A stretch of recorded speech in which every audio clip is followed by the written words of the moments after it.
Dirbtinis intelektas gali mums padėti suprasti reiškinius vykstančius aplinkoje, ypač kai tie reiškiniai lydimi daugybės skirtingų šaltinių, duomenų, veikiančiųjų asmenų, kada reikia suprasti, kas veikia su kuo, kokius turi motyvus, ką jie anksčiau veikė, kodėl, kur kas. Kažkiek tai padeda, aišku, įvairūs apžvalgininkai, žiniasklaidos atstovai, bet galiausiai yra tuo pačiu atsakomybė paliekama mums. Susidarykite nuomonę patys, kažkaip jauskitės, išsakykite tai, ką jaučiat, ir tai, ką jaučiat, yra tiesa, ir visa kaip tą tiesą tenka interpretuoti patiems. Bet dirbtinis intelektas, aišku, galėtų padėti, nors ir yra teigiama, kad jis turi tam tikras tendencijas, liberaliosios, konservatyviosios, kairiosios, dešinės ir panašiai. Bet dažnai ko klausim, tai ir gausim, kas yra ir pavojus, nes tai tie, kas turi galią ir prieigą prie automatizavimo dirbtinio intelekto, dažnai gali valdyti ir, sakykime, informaciją ir jos tendencijas. Tai šiandien turim tokį dalyką, sakykime, šiandien turime va čia kultūros komiteto posėdį, kuris sutruko 5 valandas, dar netgi daugiau. Ir yra šiokių tokių žiniasklaidoje jo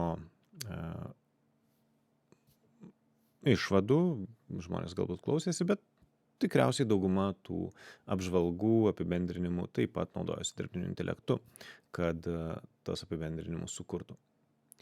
Tai mes dabar taip pat sukursime tokį apibendrinimą, kad galėtumėme galbūt ir savo nuomonę bandyti susidaryti. O gal patvirtinti savo nuomonę, kaip jau išeis. Taip, pirmiausia, parašysiu pirmą promptą ir tada jam vykstant skaičiavimams ir kūrybai, programavimui dirbtinio intelekto, pabandysiu pasiaiškinti, ką mes čia gaunam ir kokie čia mums prieinami įrankiai. Čia yra labai daug prieinamų įrankių. Nėra labai daug, 3-5.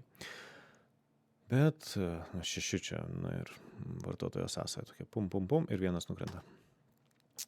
Imam Canvas, šiuo atveju kursime programuotą sąsają interaktyvę. Ir aprašysim, ko mes čia norim. Štai, video. Ar čia tas? Iš nuorodos nukopijuosiu, bus tiksliau. Gerai. Čia yra į posėdžio įrašas, kuriame daug pasisakiusių, gal čia pertekliškai aprašau, bet noriu išsamei, kartais pertekliniai žodžiai ir sakiniai padeda perteikti dirbtiniui intelektui mūsų intenciją ir nuotaiką, kas irgi yra svarbu, ir tai yra, atrodo kartais, kad tik tai žodžiai, tik tai lakoniškumas perteikia informaciją, bet iš tiesų ir smulkmenos ir maži niuansai tarp žodžių. Pauzės irgi perteikia informaciją. Tai nieko tokio kartais pasakyti ir daugiau, atrodo nieko nereiškiančių dalykų, bet jie iš tiesų prideda tos niuanso. Kuriame daug pasisakiusių svarbių asmenų. O šiuo atveju aš tiesiog turėjau intenciją, kad nepamirštų ko nors ir nemanytų, kad čia užtenka santraukos. Noriu, kad sukurtum interaktyvų įrankį, kuris padėtų suprasti, kas vyko šio posėdžio metu, o ir iki jo, ir kas vyks po to ateityje. Todėl prašau sukurti pakartoju, būtinai visų pasisakiusiųjų laiko juostą su pagrindinėmis jų citatomis, trumpu dosjė, kas jie ir kodėl jiems ši tema rūpi. Čia jaučiuosi jau kaip tyriamosios žiniasklaidos atstovas, vien tik šitą klausimą taip gudriai uždavęs. Bet jo, pamatysit, gali ir užtekti mums susidaryti pradiniai nuomoniai, kas apie ką. Statomės trumpų dosė, kodėl tam tema rūpi. gal net įmanoma sutalpinti ir kaip šią temą jų nuomonė vyravo ar keitėsi ilguoju laikotarpiu. Nuomonė ir jos intensyvumas. Čia labai daug prikursiu dabar užklausų. Taip nedėrėtų daryti, bet pažiūrėsim paskui, jeigu ko trūks, dar pridėsim. Geriau yra pamažu kurti tokius įrankius, nes visada turim skaičiavimams ir kūrybai dirbtinio intelekto tam tikras ribas ir juose turi mūsų užklausą įsitekti. Netyčia paleidau, stop, dar per anksti. Gerai. Ką dar? Visų pasisakiusių laiko juostą su pagrindinėmis citatomis. Taip pat atskirai pateik ir svarbiausiųjų asmenų sąrašą.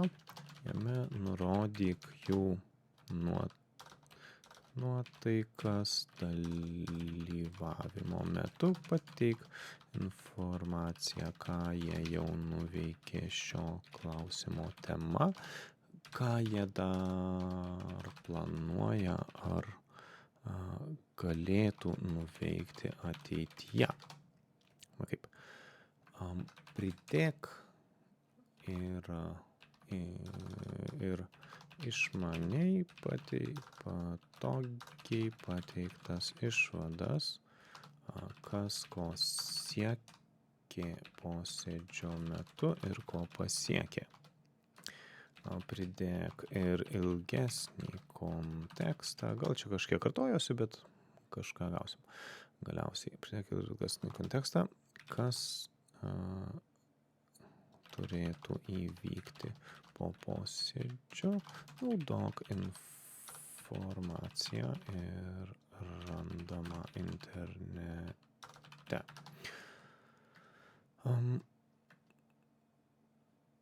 Taip, kad būtų linksmiau, įkelk skyrių su interaktyviais, komiškais elementais ir žaidimu. Taip pat pridėk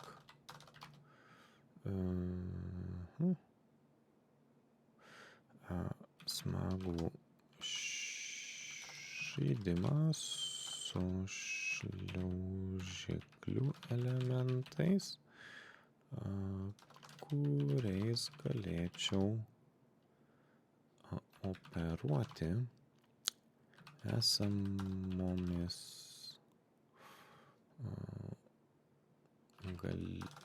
galimybėmis.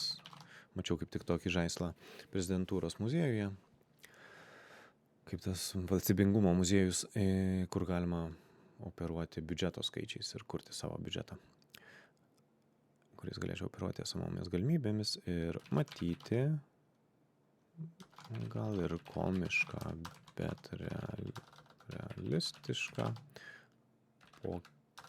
ateities pokytį plačiąją prasme. Visur prie asmenų jų citatų pateik tiesioginės nuorodas į tinkamas minutes tų citatų vaizdo įraše. Pažiūrėkim, kas gausis. Labai ambicinga užklausa, nes čia prašau ir nuomonių, ir net ir slaptų ketinimų, kad man nurodytų. Tokią užklausą įsivaizduojam, būtume šalies karaliai, tai galėtume tikėtis tokią užklausą, kad duodam ir mums neršia ir saugumo tarnybos, ir patarėjai, ir žiniasklaida visi dirba kokią savaitę, kad man pateiktų tokią išsame ataskaitą. Dirbtinis intelektas tai sukurti turėtų per kelias minutes, pridėdamas kontekstą ir paaiškindamas, kas čia vyksta tokiam ilgam posėdį, kodėl jis toks ilgas ir panašiai. Ir ypač net ir pabandydamas kaip tikras analitikas nuspėti ateitį. Arba bent jau duoti pakankamai informacijos, kad mes sugebėtume suprasti, kas toje ateityje gali nutikti. Štai jau prasideda programavimas ir šičia tie įrankiai, kurie mums pasiekiami Google Gemini. Čia yra kaip ChatGPT, bet, galima sakyti, ChatGPT tai pavogtas iš Google įrankis, DeepMind studijos. Ir Google, galima sakyti, prieš 3 savaitės susigrąžino karūną, šį įrankį patobulindama gerokai, dėl to į paniką priversdama bėgti ir skubiai kurti ar paleisti greičiau naują ChatGPT versiją OpenAI. Ir šis įrankis yra pranašesnis už ChatGPT iš dalies dabar ir ne tik, kad gali mąstyti gerai, bet kad ir turi prieinamus legaliai visus Google įrankius. Tai ir YouTube priklausanti Google, todėl jis gali lengvai mums padaryti kokybiškas analizės iš bet kokio vaizdo įrašo esančio YouTube. Galite net kartais ir sugudrauti ir savo vaizdą įkelti į YouTube, galima tenai padaryti, kad nematytų kiti be nuorodos ir paprašyti jo analizės ir panašių interaktyvių kūrinių. Čia yra ir taip iš tų įrankių įdomiau yra ir Nano Banana, kuris gali labai kokybiškai kurti paveiksliukus arba tiesiog redaguoti juos kaip Photoshopas. Tik tai šiek tiek privengia žinomų asmenybių, aktorių ir politikų. Čia galima surasti ir vieną kokybiškiausių vaizdo generavimo įrankių. Mokamoje versijoje galima po 3 vaizdus sukurti per dieną, bet jie net ir turės garsą. Ir galima čia įkelti savo norimą nuotrauką ir paprašyti, kad joje kažkas įvyktų. Ir dar kas visai smagu, tai Google Gemini yra pranašesnis šiek tiek už ChatGPT tuo, kad mokėti prašo mėnesinio mokesčio panašaus apie 20-25 eurus, bet dar ir prideda 2 terabaitus disko vietos Google Drive ir Google Photos. Tai yra privalumų prieš ChatGPT. Va kaip smagu, jisai net ir pamato, kad sukūrė labai sudėtingą sistemą ir jam jinai stringa. Tai nereikia mums kaip senais laikais ieškoti, kur čia kokia klaida ir savaitę gaišti vien tik tai prie pateikimus kodo. Tai netrukus turėtume išgauti šiokį tokį naudingą interaktyvų puslapį. Paskui paprašysiu instrukcijų jo pateikti tą puslapį įkėlimo instrukcijas, nes jų gali būti daug. Galima tiesiog share mygtuką paspausti ir jau gauti nuorodą, kurią dalintis su kitais ir kokybiškai po poros paspaudimų galima pamatyti tą interaktyvų vaizdą visiems. Arba galima paprašyti išsamių instrukcijų ir gauti tą interneto puslapį, talpinamą mūsų kompiuteryje, galima netgi tiesiog mūsų kompiuteryje, mūsų namuose ar ofise, ar specialiai tam paruoštame serverį. Galim prašyti visokių funkcijų, galim prašyti, kad skaičiuotų lankytojus, kad jiem duotų apklausas, kad jiem pasiūlytų prenumeruoti gal naujienlaiškį ir panašių. Programavimo funkcionalumas dirbtinio intelekto įrankiuose yra labiausiai vertinamas ir atrodo šiek tiek nelabai pastebimas daugumos bruožų ir galimybių atsiradusių, bet iš tiesų tai pagrindinė priežastis, kam dirbtinis intelektas sukurtas, nors ir žinantis viską apie pasaulį, fiziką ir jos dėsnius ir politiką galiausiai, bet būtent iš programavimo greičiausiai yra patiriama grąža finansinė, nes tai yra automatizavimo pagrindinis šiuolaikinis įrankis. Ir ypač, kada vis daugiau gyvenimo persikraustę yra į virtualią aplinką, tai tas įrankis, būtent programavimo savybės, gabumas, leidžia automatizuoti daugiau negu šiaip tiesiog interneto puslapį nupieštų. Tai leidžia automatizuoti ir gamyklas, ir fabrikus, ir neseniai vos praeitą savaitę mums ir pramoginė aplikacija, kurią neužilgo paleisim į šitą App Store. Ir net ir visą veikiančią verslo sistemą gali padėti automatizuoti. Kas dar šiek tiek gal netiki, bet iš tiesų tai jau realu. šie dirbtinio intelekto įrankiai, tiek ChatGPT, tiek Gemini gali atkurti beveik visus appsus, kuriuos matote jūsų telefone. Jeigu jūs naudojate Duolingo, tai per 3 dienas galėtumėt sukurti tokį patį veikiantį appsą su visomis funkcijomis, net ir su dirbtiniu intelektu integruotu. Tai nėra visai lengva. Vis dar Gemini tebe kovoja su savimi. Jisai kažką bando suprogramuoti, patiria klaidas ir jas pats bando taisyti. Tai nėra, žodžiu, kad viena užklausa ir viskas iškart veikia. Kartais tai pavyksta, tada dar šiek tiek pasitobulinam, ko norėtumėm daugiau matyti. Mano ši užklausa, kaip aš šiek tiek ir perspėjau save ir visus, buvo sudėtinga ir sudėtinė. Tokios užklausos negeros dirbtiniui intelektui, nes jisai kurdamas vieną dalį, tada peršoka prie kitos ir tada jas apgraibom apytiksliai padaro ir visos jos truputėlį tokios išeina su šiek tiek klaidų. Ir kartais jas pavyksta pataisyti, o kartais tiesiog per daug sudėtinių būna instrukcijų, kad jam pavyktų pataisyti.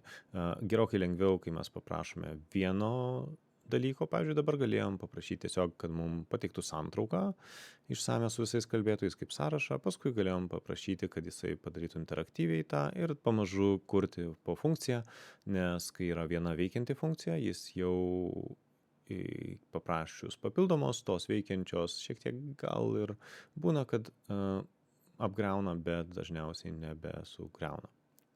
Tai dabar pamatysim, ar jam pavyks, kaip jisai sako, užtrunkant tik akimirką pataisyti tai, ką čia bando mums sukurti vienu ypu.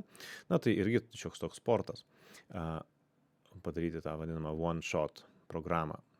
Maždaug aš suprogramavau su ChatGPT ar Gemini kažką sudėtingo iš vieno smūgio. Ir tai iš esmės čia ką tik ir pavyko.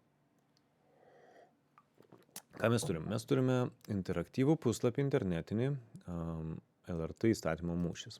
Kultūros komitetas, data, live čia iš YouTube'as paimta, interaktyvi absurdo politikos ir ateities analizė. Laiko juosta. Aha, čia taip ir taip, maždaug svarbiausiai pasisakiusieji. Veikėjų dosė. Man tų pasisakiusių čia yra gerokai per mažai. Paprašysim dar papildymą. Kontekstas ir simulacijos. Taip, veikėjų dosė. Kas yra pagrindiniai pasisakiusieji? Jos čia šiek tiek ir paspalvino. Opozicija nepatogu, kad yra spalvos čia skirtingos. Kodėl jos skirtingos? Na ir čia matom citatas, aš čia norėčiau iš tas citatas irgi dar nuorodų. Žodžiu, yra ką tobulinti ir mes to paprašysim.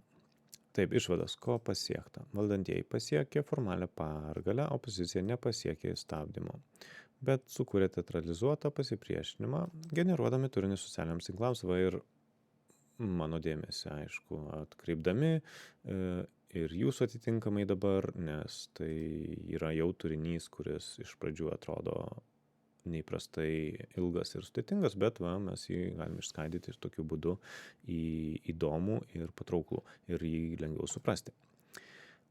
Prognozės.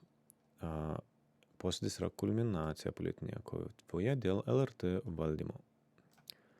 Lengviau atleisti generalinį direktorių ir pakeisti tarybos sutartį. Dabartis, praeitis buvo, kad valdantieji skundėsi, kad LRT yra neobjektyvūs, neteisingai nušviečia veiklą. Dabartis. Vyko filibusteris, opozicija teikė 100 absurdiškų pasiūlymų, kad parodytų, kad valdantieji atmeta viską. Ateitis. Įstatymas keliaus į Seimo salę priėmimui. Tikėtina bus priimtas.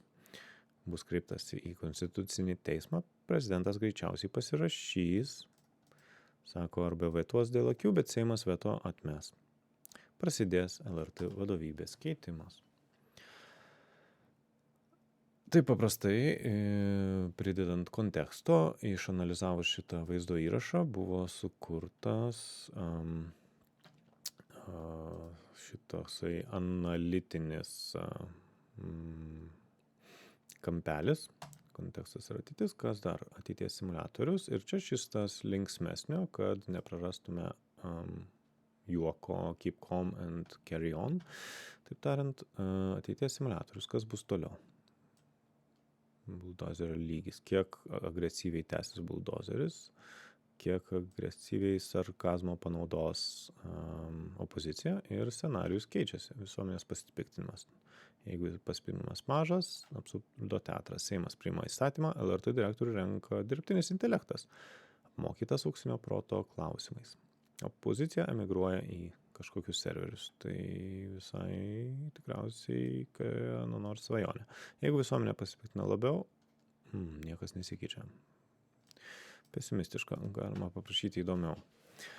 Sukurtas komiksas. Ir apie ką yra komiksas, yra sukurti veikėjai, kurie veikė čia būtent šitame komitete. Kadangi vis tiek atleisiu direktorių, siūlau, kad naujas direktorius privalėtų būti ne žemesnis 190 cm. Čia toks ir komiksas, jisai iš realybės.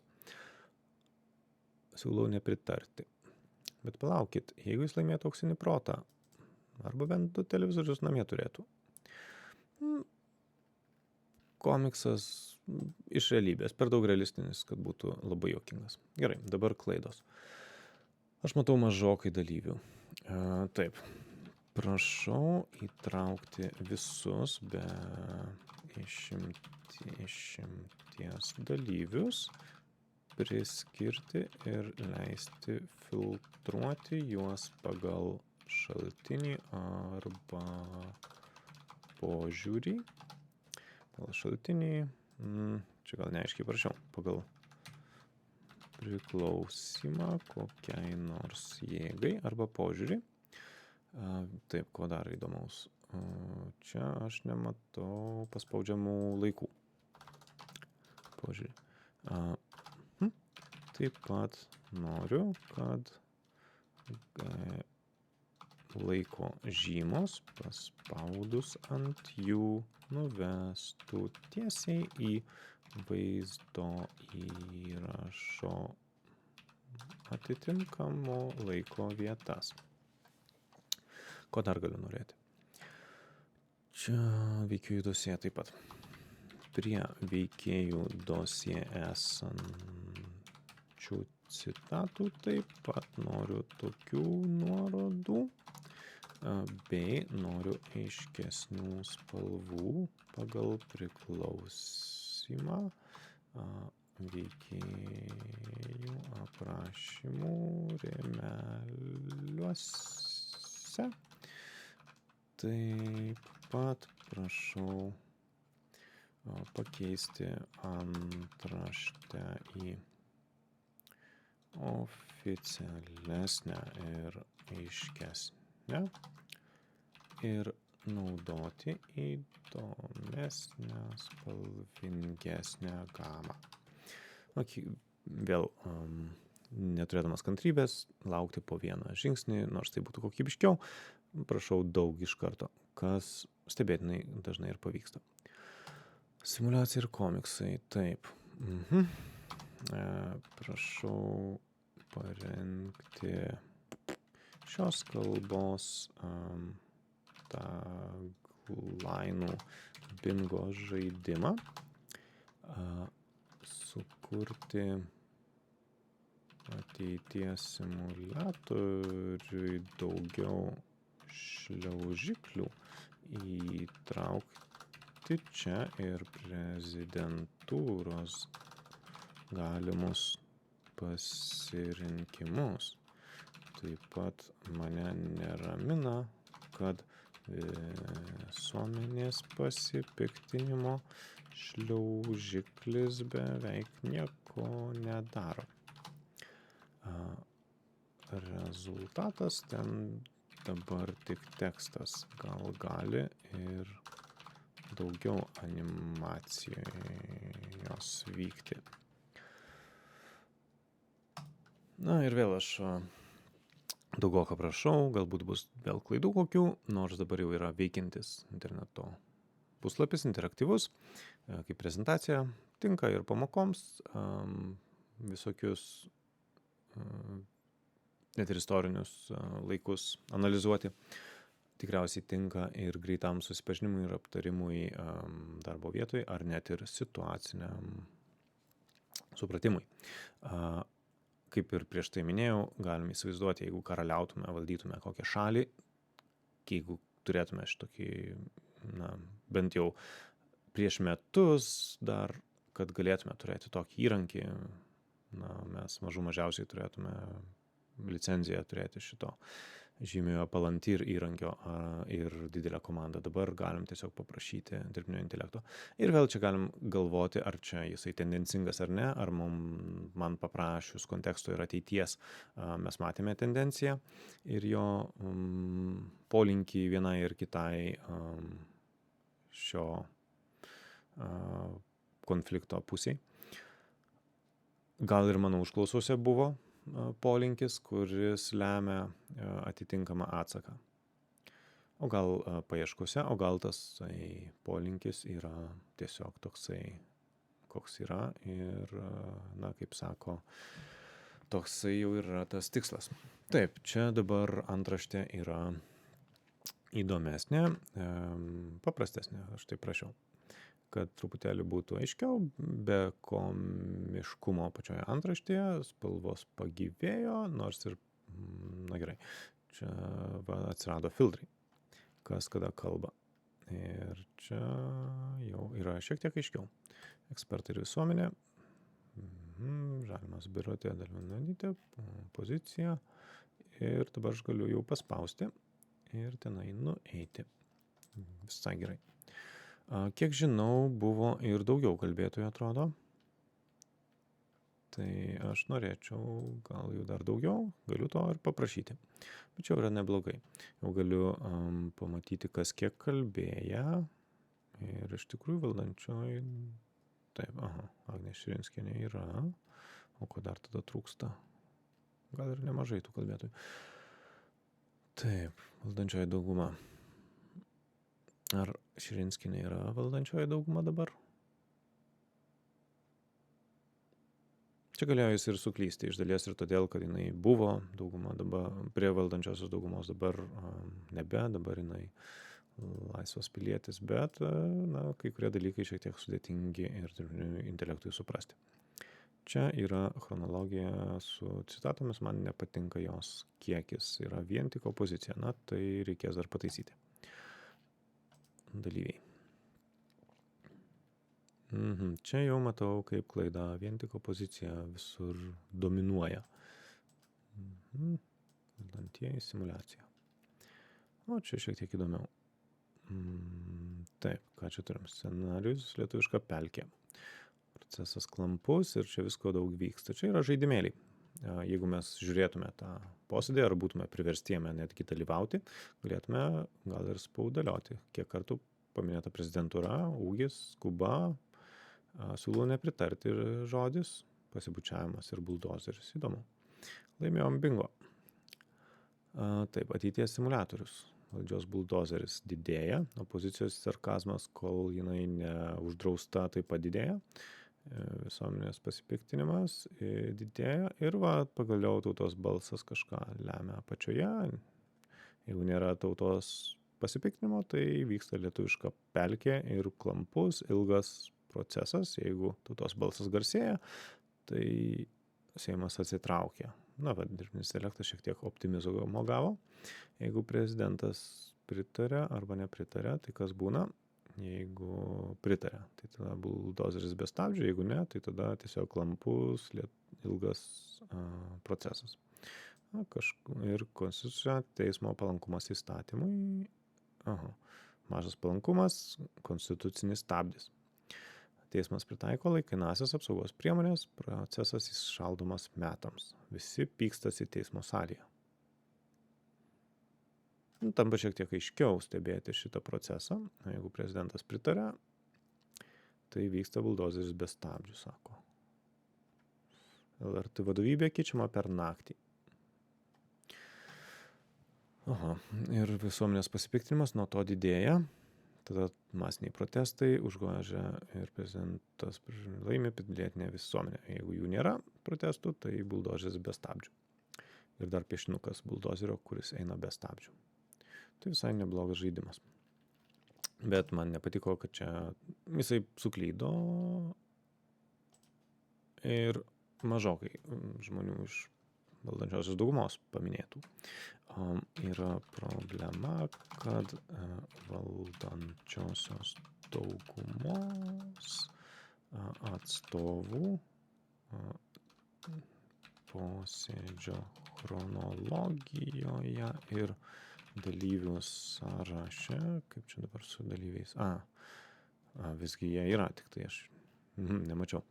Gerai, ką čia turim ekspertai, paminėti 3, opozicija paminėta, valdančioji dauguma šiek tiek paminėta,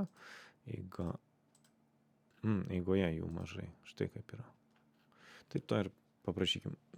Atstovų posėdžių chronologijoje labai sumažėjo.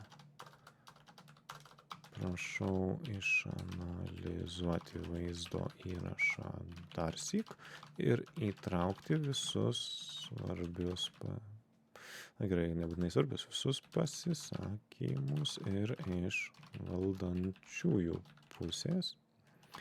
Taip, tengi gan garsus buvo ir valdančiųjų daugumos. Taip, va. Visi gal ir visgi yra. Taip, citatos. Ar čia jos veda tiesiai į tą vietą vaizdo įraše. Tai labai patogu. Ir jų komentarai. Posėdžio vedėjas, pagrindinė užduotis atmesti opozicijos siūlymus. Dažniausiai kartoja frazę, siūlau nepritarti. Taip, funkcija, sakant, nepritariu. Agnė Širinskienė pateikė čia komišką pasiūlymą.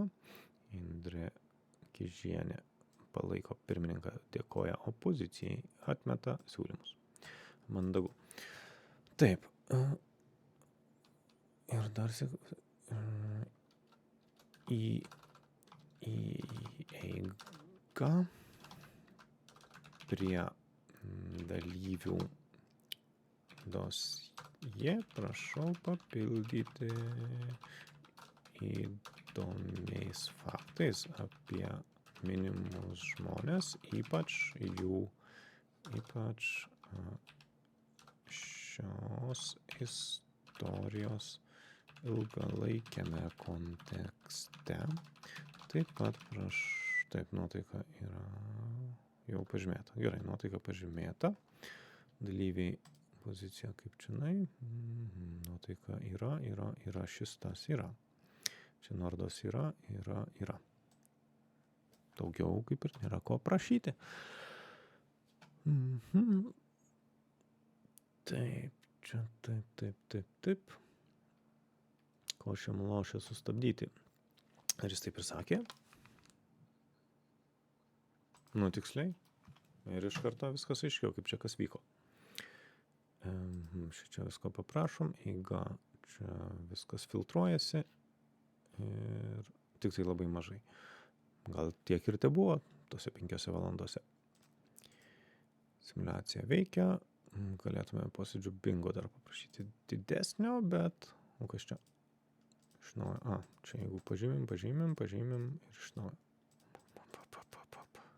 Pupt, laimėjau. Gerai. Čia taip ir taip, dienos dialogas.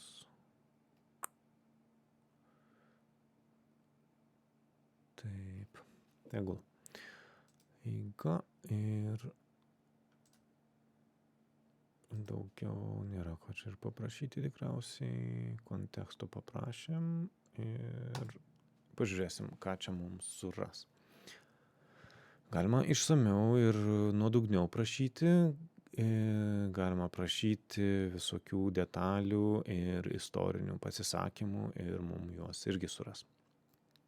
Kiekvieno, tokį iš atvirai prieinamų šaltinių surinks visą informaciją kaip tikras šnipas.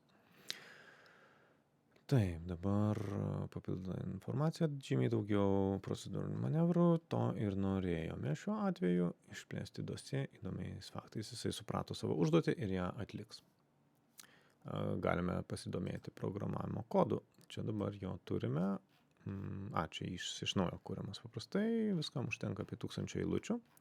Ir jį paskui galėsime ir įkelinėti, jeigu norėsime kažkam pasidalinti ar parodyti, arba su šito share mygtuku.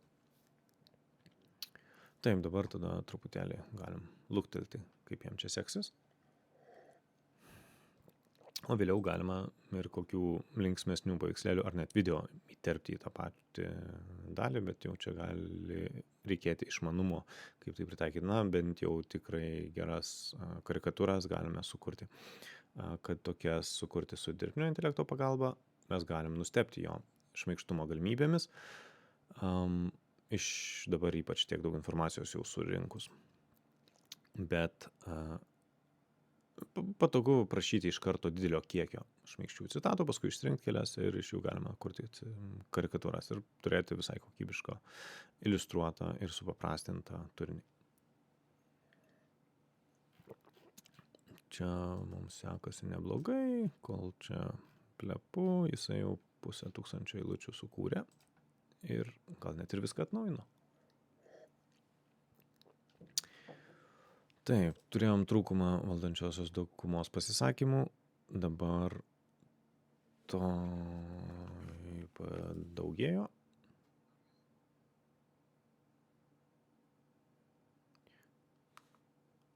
Supratau, čia ne jis pats šitą sakė, jam sakė, bet viskas labai kokybiškai surinkta į savo vietas.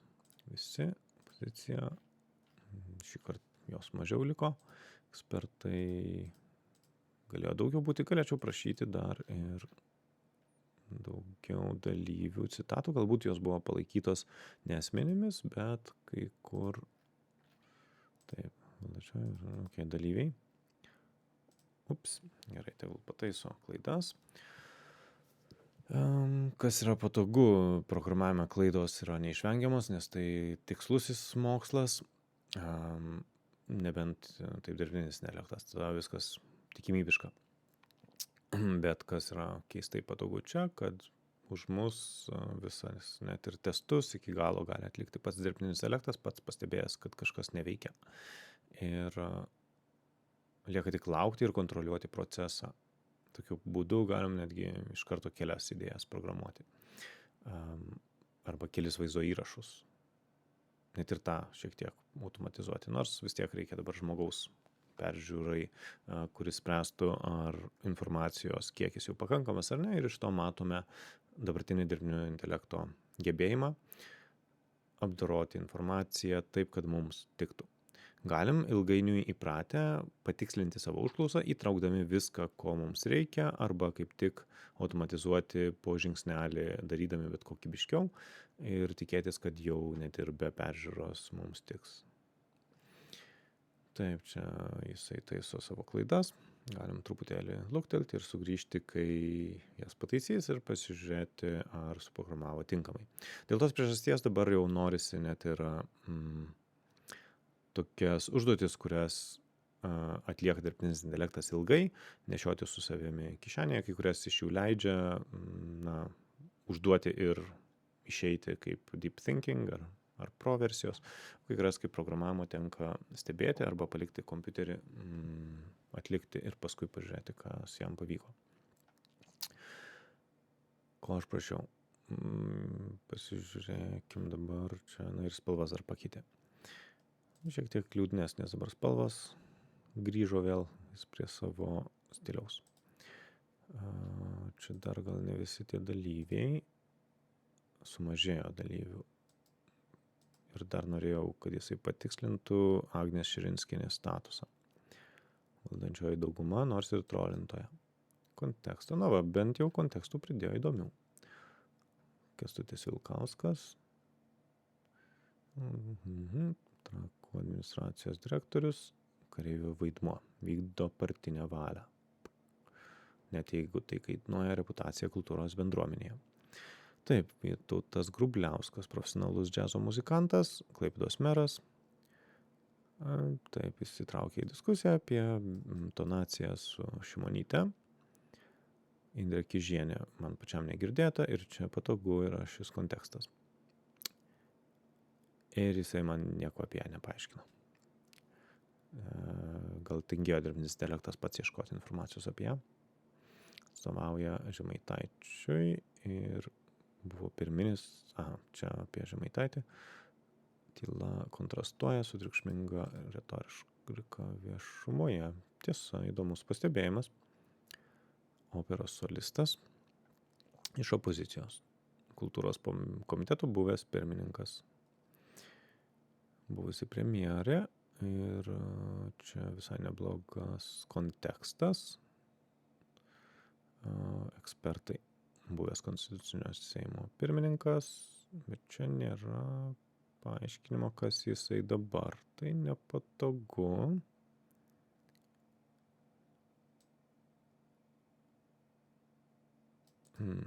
Žaidžia dvigubą žaidimą Širinskienė. Čia visą tai liko. Na, kaip ir matosi, tada privalumas kurti pamažu, nes tai, ko neprašėm, jisai nekeitė ir tai veikia. Bet šis tas dar reikalauja patobulinimo. Prie dalyvių prašau dar pridėti ir tikslų jų einamų pareigų pavadinimą ir išplėsti kontekstą tų, kurių taip, kad būtų matyti žmonių nuomonės ir iš kur jos, ne vien tik iš vaizdo įrašo konteksto, kaip atlikta PVZ Indrės Kižienės atveju. Tikiuosi supras ir dar taip pat matau, kad dingo bent viena dalyvė iš ekspertų pusės. Prašau peržiūrėti, ar kas nors neužmiršta. Nors nuostabu vien tai, kad sugebėjo dirbtinis Gemini šiuo atveju išrinkti tikslius vardus ir pavardės, nes juk tokio sąrašo oficialiai nebuvo, viskas buvo vaizdo įraše. O čia viskas gan preciziškai, nors kartais pamiršta ir tada reikia žmogui stengtis kažkiek laiko praleisti arba tiesiog paleisti tokį nepilną, bet visai gerai greitam supratimui rezultatą. Taip pat noriu ryškesnių, labiau kontrastuojančių spalvų. Dar. Ir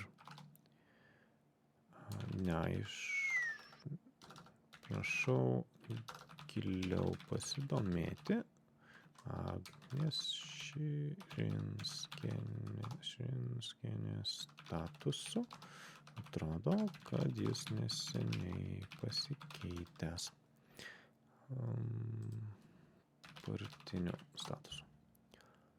Vėl duodu daug užduočių, bet tada bent jau galiu šiek tiek atsitraukti, kažką kitą paveikti ir gauti mažiau kokybišką rezultatą, kurį daugiau reikės galbūt paskui dar redaguoti, bet šiuo atveju to kaip ir užteks ir vis tiek džiaugsiuosi gavęs gan greitą santrauką arba džiaugčiausi tokią pamatęs, bet vėl galiu, matydamas kaip jis sukūriama, galiu ir į panašias santraukas reaguoti atitinkamai kritiškai, jas radęs kitur.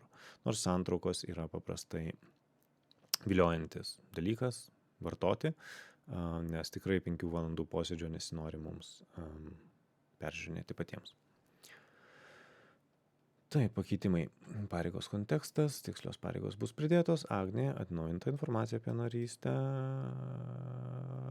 Šiek tiek sunku su jos atveju. Čia vėl reikėtų ranka pridėti informaciją, jeigu mes norime labai didelio tikslumo. Taip, jisai sako, kad užduotis suprato ir atlieka, dabar visą tai perprogramuoja, čia vėl galime pamatyti kaip. Ir jis iš tiesų pridėjo dar bent 2 ar 4 dalyvius. Gerai, dabar lieka laukti programavimo rezultato. Ir gal to ir užteks. Pamatėm, kaip galima analizuoti informaciją iš YouTube'ės įrašų. Tokiu būdu galima šiek tiek ir nulaužti algoritmą ir ten kelti savo norimus analizai įrašus. Ir kaip juos pateikti tokiu interaktyviu būdu. Paskui galima per share mygtuką tiesiog dalintis arba įkelti į savo turimą interneto puslapį. Kiek išmaniau, kaip galima paklausti tiesiog čia chat'e. Taip, spalvos šiek tiek sugrįžo, smagesnės ir turim daugiau žmonių dalyvių. Norėjau mažiau filtrų, daugiau pats matyti visus. Ir turime nuorodas į jų tikslius pasisakymus. Ir pasakymai iš tiesų gan tikslus ir geri dalyviai. Ekspertai paminėti ir labai smagu, dabar jau turime net ir jų aiškiau nurodyta, kas jie yra ir iš kur jie. Laisvės partijos išrinktas, Europos parlamento narys, nepriklausomas ekspertas iš Lietuvos Teisės instituto mokslininkas. Įdomu. Ir dabar jau ir kontekstai šiek tiek aiškesni. Kokia spalva ryški. Kovinga lojalistė, Seimo narė ir Socialdemokratų partija. Įdomus faktas. Šioje konvencijoje įsitvirtina kaip aktyvi ir lojali partijos narė. Posėdis, visgi dar šitas subjektyvus vertinimas, aš norėjau, kad apie praeitį šiek tiek daugiau konteksto, bet čia galėčiau prašyti toliau tokių patobulinimų. Bet yra patogu irgi tiesiai nuorodos jos citatas. Agnė Širinskienė prisijungė prie Nemuno aušros, elgesys jaučiasi viršesnė už kolegas teisiniais klausimais. Elgėsi kaip kompozicija pačiam komiteto darbui. Dirbtinis intelektas šiek tiek sutrikęs, nes jis ją mato kaip politinės partijos Nemuno aušros dalyvę, kuri kritikuoja pirmininką. Aš irgi šiek tiek sutrikęs, dabar jau norėčiau pasigilinti, kas čia kaip galiausiai yra iš tiesų. Simulacijos nepakeistos, čia niekas nepakeista, nes mes neprašėm. Čia vis dar yra liūdnų dalykų, kas įvyks, jeigu konstitucinis teismas bus palankus įstatymai ir kas įvyks, jeigu visuomenės pasipiktinimas bus mažas, valdžios bus dozis didelis, opozicijos sarkazmas mažas, prezidento pritarimas didelis. Tai bus dozis be stabdžių, kaip ir buvo numatyta prieš tai. Taip, lieka mums įkelti arba tiesiog pasidalinti nuorodą ir turime patogią analizę. Pirmą kartą ir su paaiškinimu užtruko gal ilgokai, bet galima tai atlikti greitai, galima pasidaryti paruoštukę, kurią aš ir pridėsiu prie šio vaizdo įrašo. O kol kas kviesiu į mūsų kursus jau nuo sausio 1 savaitės, nuotolinius, dirbtinio intelekto, 50 akademinių valandų. Bei jeigu kam aktualu, mes dar turime šiek tiek nepanaudoto biudžeto nemokamiems 1 dienos trukmės dirbtinio intelekto kursams, kur galime atvažiuoti į vietinės bendruomenės. Dar kelias tokias vizitus galim atlikti, galite mus pakviesti.